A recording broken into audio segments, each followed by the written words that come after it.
Hey everyone, this is Jeff. Welcome to this new YouTube channel, Bitcoin Analysis, the whole picture. My goal here is to bring you fundamental, technical, and sentimental analysis all in one video on one channel. I know a lot of YouTube analysts out there will do technical, and some will talk about the news, and I want to try and pull all that together here in one video for you. So thank you for joining, and let's jump into it. First off, the Bitcoin analysis. Our fundamentals are very strong right now. The Bitcoin network hit a new record of 80 terahashes per second on July 19th. That's very fast. That's a lot of processing power. Bakkt begins testing Bitcoin futures, and for those of you who don't know what Bakkt is, there is a company out there called ICE, and ICE owns the New York Stock Exchange, and they also own a number of other stock exchanges around the world. And what they've decided to do is they've decided that they want to create a Bitcoin futures trading platform. And so a lot of the community sees this as very positive because this is big time. This is big, serious money that's moving into the cryptocurrency world. And so they're starting with Bitcoin first, obviously. So anyway, so they've started testing Bitcoin futures, and they hope to have that live by the end of September. So keep an eye out for that. And also, Coinbase, one of the biggest U.S. exchanges, has added 8 million new users in the past year. That's just amazing. So there's definitely a lot of strong fundamentals out there. There's a lot going on for Bitcoin, and this is very good long term. Now, the sentimentals, however, are pretty weak short term. So the Fear and Greed index is at 31. Now, if those of you who don't know what the Fear and Greed index is, let me show that to you here real quick. So if you go to alternative.me/crypto, you'll get there. So right now, what we see is that the fear is pretty high. So we're at 31. Not as bad as yesterday, where we were at 22. Last week 42, and last month we were at 76, and we were all the way up to an all-time high of 95 or 96, I think. So scrolling down here on the page, we can see that yeah, we were up here at 95 on June 26th, which is also the day that we made the high for the year of 13,880.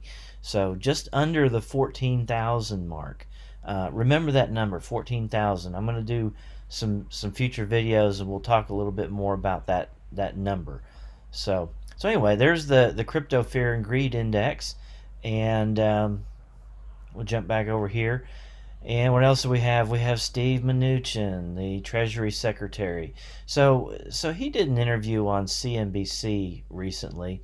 If you just go to YouTube and search for Steve Mnuchin Bitcoin, you'll see it. And this guy is down on Bitcoin, down on cryptocurrencies. We know that President Trump tweeted that he's not a fan of Bitcoin. So we've got that kind of stuff going on. There's a lot of overall anxiety right now in the market.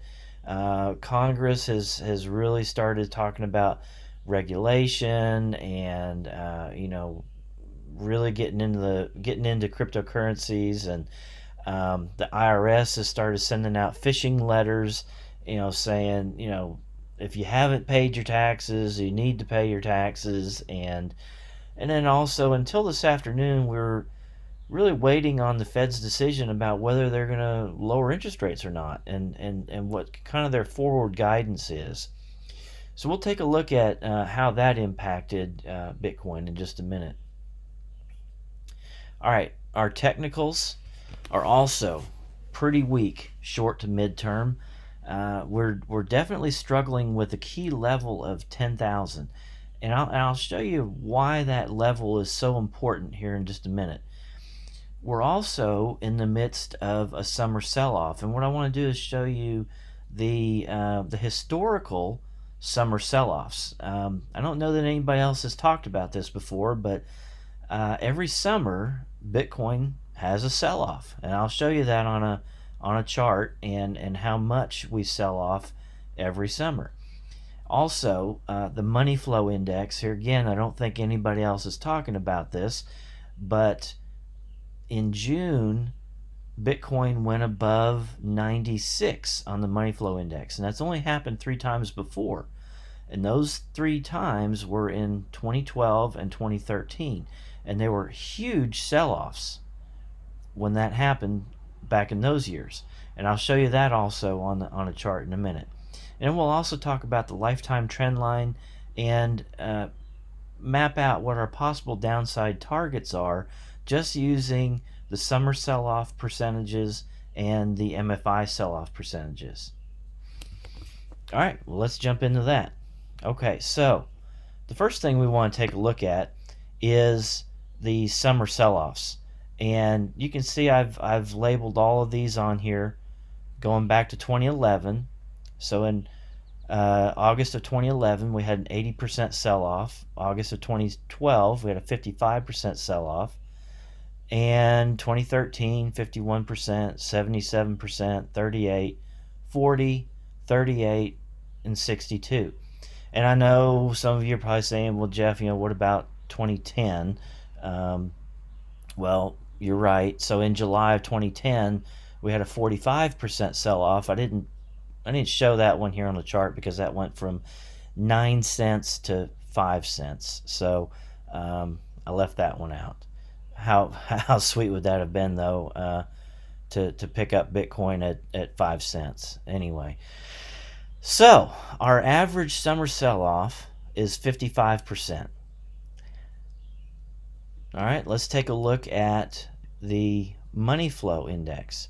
You can see here, back in 2012, this purple line going across here, this represents the 96 level. So we got above it here in 2012, here in 2013, and then one more time in 2013. And then we did not go above that level again until we were over here in May and June. So what happened each time that we came up to this level? Well, we had a 55% sell-off, we had an 82% sell-off, and we had an 86% sell-off. So that gives us an average sell-off of 74%. Now, what I went ahead and did is I did a weighted average of both the summer sell-off and the MFI sell-off, which gave us 60% sell-off, just using those averages. Now this yellow line here, this represents the what a lot of people, analysts and stuff, are calling the lifetime trend line, and there's a lot of talk about if we drop below this line, that's really going to send a lot of fear and panic into the market. And the reason I put that on here is because any one of these will take the price of Bitcoin below that lifetime trend line right there. And pay attention to that, because this lifetime trend line, we'll talk about this some more in some future videos, and some more analysis on what I think about this trend line and how important it is right now. All right, so what do these levels look like on the chart? So if we come over here, and I've got the same chart on here. I've just taken all of my notes off, and we'll zoom in here so we can see. Here is our top over here back in June. So the average summer sell-off was 55%, and that takes us down to 62.55, so 62.25, sorry. And the weighted average of both being 60%, well, that takes us down to 55.44. And the average MFI sell-off being 74%, takes us all the way down to 35.95. So not a new low, but pretty close to our December low, and then certainly brings us below the 200-week moving average, and that would be a pretty big deal, and that would be a pretty good drop below the 200-week moving average, and I don't think we've ever had that big of a drop below the 200-week moving average. So keep an eye on that. That's going to be pretty important. These targets here. Something else that I wanted to go ahead and look at is let's take a look at, where did the dollar go? Okay, so today the Fed came out and said, yes, we're gonna raise interest rates a quarter point, and so that the guidance that Jerome Powell gave, essentially he's saying the U.S. economy is very strong right now. We have some issues that we should keep an eye on, but overall the economy is strong, and so that indicates to the world that the dollar is strong. And you see what happened to the dollar here. The strength of the dollar just soared this afternoon. Okay, and it had an inverse effect on the price of gold right here, and then this is silver. So you see gold dropped, silver dropped. We've had some recovery here. This is oil. Oil is also something that tends to go down when there's a strong dollar, and it goes up when the dollar is weak. So inverse correlations here, and these are to be expected. This down here, this is the Dow, and then this is the S&P, and I just went ahead and did Walmart just to fill in a spot here. So you see that we had some sell-off in the market. The market wasn't really happy with the kind of the longer term outlook, and Bitcoin over here is really tracking around 10,000. Okay, so we're going to get into why that is so important. And you can see 10,000 right here. This line right here represents 10,000. And historically, that was a whole lot of resistance right there. In 2017, we were coming up, and it was tough for Bitcoin to close above 10,000. And then once we got above 10,000, we were able to sit on that level.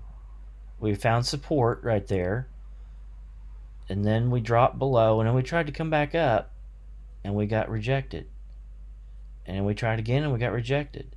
And we tried again, and we tried again. So this 10,000 level is very, very important. And right now we're just sitting right on 10,000. Now this is the end of the week. The end of the month rather, July 31st. So the market closes at 8 p.m. Eastern time. So what happens here is, I imagine we'll sit at 10,000, and then we may see a sell-off here. So we may see it go up. I'm not really sure in the very, very immediate future. What I do think that this signals is we just can't really seem to move significantly above this, and we're going to see more sell-off, just as I mentioned before. So take care. Be careful what you're doing with your money in regard to Bitcoin. And I'm a long-term bull on Bitcoin, so don't be hating. I'm just trying to issue some caution here in the short to mid-term. So I hope you enjoy this video, and let me know in the comments what you think. If there's anything that I can improve on or do different or add, please let me know. Thank you.